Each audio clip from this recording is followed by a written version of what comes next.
waaw. ba coupe du monde bi jeex. waaw pourquoi coupe du monde nga xaar ba coupe du monde bi jeex. mais Abdourahmane. allez-y oui. xam nga Cheikh Tidiane Sabaly dafa nekkoon le joker de luxe de Pape Bouna Thiaw. saa yu duggee day def différence. match bi nga xamante ne joué na ko face au Botswana ci CAN bi dès son entrée c'est lui qui a délivré la passe décisive. effectivement pour Chérif Ndiaye. Pape Thiaw avait amené 10 attaquants. xam nga bërki démb nee naa la que il y a un ballottage entre Iliman Ndiaye ak Ismaïla Sarr. Ismaïla fait partie des cadres de l'équipe bien sûr. et aujourd'hui il se retrouve sur le banc de l'équipe nationale. amaana Iliman Ndiaye Nicolas ak Sadio moom mooy trio bi nga xamante ne sax moom moo gën a fës. ci CAN bi donc nga am Ismaïla Assane Diao ñi ngi évoqué retour am Ibrahim Mbaye donc cela veut dire que aujourd'hui quoi qu'on puisse dire sur les choix yow dafa am position bi nga xamante ne moom ngay occuper. parce que position bi nga xamante ne moom la Cheikh Tidiane Sabaly doon occuper dafa am keneen koo xamante ne moom moo jël place boobu noonu muy Ibrahim Mbaye. Wow. C'est lui qui devient le joker de luxe de Pape Bouna Thiaw noyé carrément Cheikh Tidiane Sabaly. léegi nag am na ñeneen ñu ne Mame Fatou Touré nee na parce que coupe du monde c'est la vitrine je suis tout à fait d'accord waaye nag da ngay dem ci championnat boo xamante ne gars yi dinañ lay bàyyi xel di am aperçu te dafa am yeneen jeunes yoo xamante ne actuellement ñi ngi fëgg ci buntu tanière bi. et bëgg nañu bokk ci li nga xamante ne moom mooy la prochaine coupe du monde. et sur les cadres Abdourahmane. oui dafa am ay joueurs yi nga xamante ne il faut le dire hein surtout si poste numéro 9 yi. dañu am problème. parce que Bamba Dieng bi ma gis nii. waaw. ak performance yi nga xamante ne mi ngi koy def s'il continue comme ça dafay dem mondial. Bamba Dieng. waaw. waaw. te man nag à la place d'un numéro 9 je mettrai Bamba Dieng bugguma nag tudd tur. non mais d'autres tours mais nous avons quand même Boulaye Dia am nañu Serif Ndiaye aussi Jackson mu ngi fa quand même te aussi Bamba Dieng yaa ngi wax léegi mu ngi def des performances mu ngi marqué week-end après week-end te objectif am moom c'est clair c'est jouer la coupe du monde sûrement kenn dina génn moom mu dugg. Bamba Dieng avait participé à la récente coupe du monde.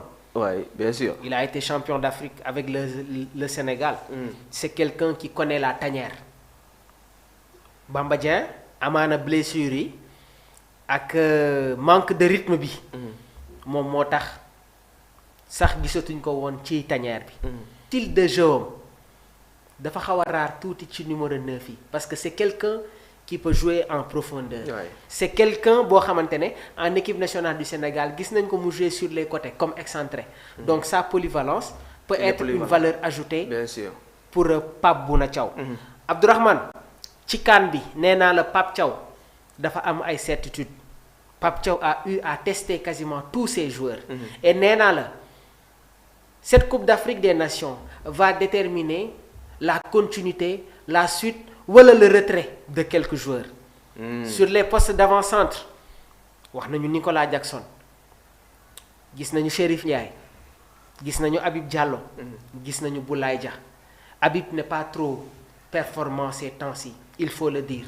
Et man nag su ma waxantee dëgg rek à la place de Habib Diallo de Boulaye Dia. Boulaye je mettrai Bamba Dieng. La place de Boulaye. Oui parce que su fekkee performance rek si la ñuy sélectionné. amaana Bamba actuellement nii rassemblement su amoon il doit faire partie de la liste. waaw ça moom suñu waxantee dëgg rek. moo tax sànq c'est vrai. ma ne la bul ma dugal sax ci benn débat bi mais vu ses performances yi nga xamante ne mi ngi koy def mais attends sa place est dans cette équipe là. Ça c'est clair. beneen mbir bi tamit mooy barki démb maa ngi gis Keita Baldé Diao. nee naa la équipe nationale porte d'entrée la ak porte de sortie Keita Baldé bi muy soog a exploser il avait toute la latitude toutes ses chances pour s'imposer dans cette équipe là mais Keita n'est pas régulier. Abdourahmane tey championnat Russie suba Turquie. suba Angleterre tey Italie il n'est pas régulier.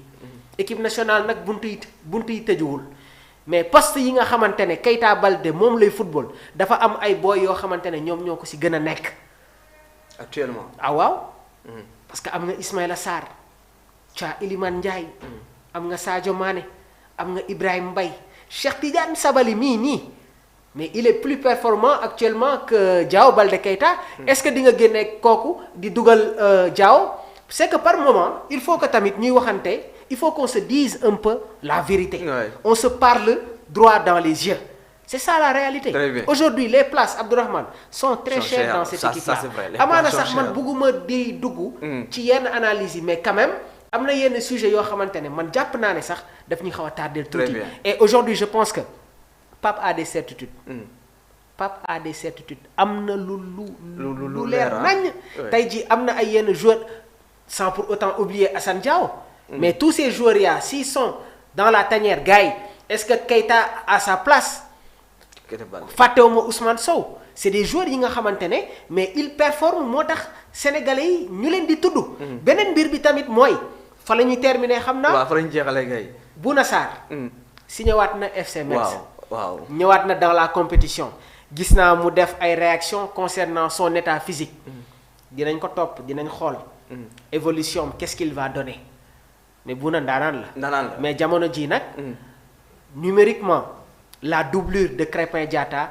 ñun ñëpp xam nañ ne que c'est Ilaay Camara clairement mais jamono ji dafa am beneen boy boo xamante ne mi ngi performer il est régulier il fait de bonnes prestations muy le jeune qui joue au niveau de l'AS Auxerre le jeune si kooku tamit je pense que sa venue dina nekk une autre valeur pour cette équipe là d'accord donc cela veut dire que aujourd'hui ñi ngi évoquer ay renforts mais man jàpp naa ne que du bëri trop et c'est ce qui fait le luxe actuellement de cette équipe Abdourahmane le Sénégal est une très grande équipe actuellement ça c'est clair il faut que loolu ñu xam ko gars yi xam carrément aujourd'hui la qualité waaye tamit joueurs yi nga xamante ne ñoom ñoo nekk ci bile sélection on est une très grande équipe très bien merci beaucoup Mamour on est une très grande équipe loolu moom c'est clair alors di la bàyyi nga tàggatoo rek puisque temps bi jeex na waaw mais doylu ma waaw mais malheureusement temps bi ñu joxoon jeex na tàgg voilà temps bi sax passé nañ ko mais vraiment ñu ngi lay jaajëfal bu baax a baax ci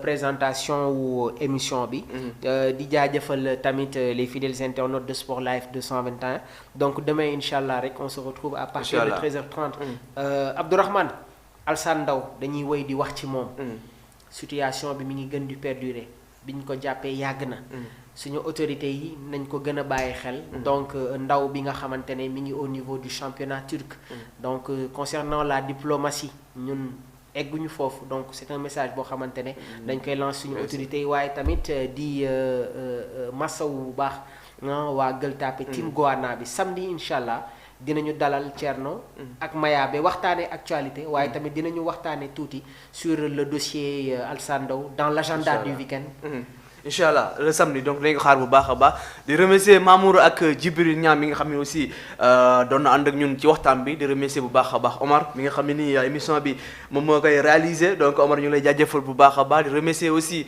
tous nos internautes depuis tout à l'heure yéen ñuy topp donc ñu leen di jaajëfal bu baax foo ñu mën nekk di ñu suivre ci biir réew mi ak ci bitim réew yépp ñu ngi leen di jaajëfal bu baax a baax am ñuy seen fay dinañ jox rendez-vous demain donc demain à partir de 13h30 dañ fi ñëwaat aborder yeneen sujet toujours ci wàllum tàggat yaram d'ici là portez-vous bien et passez une excellente journée jërë ngeen jëf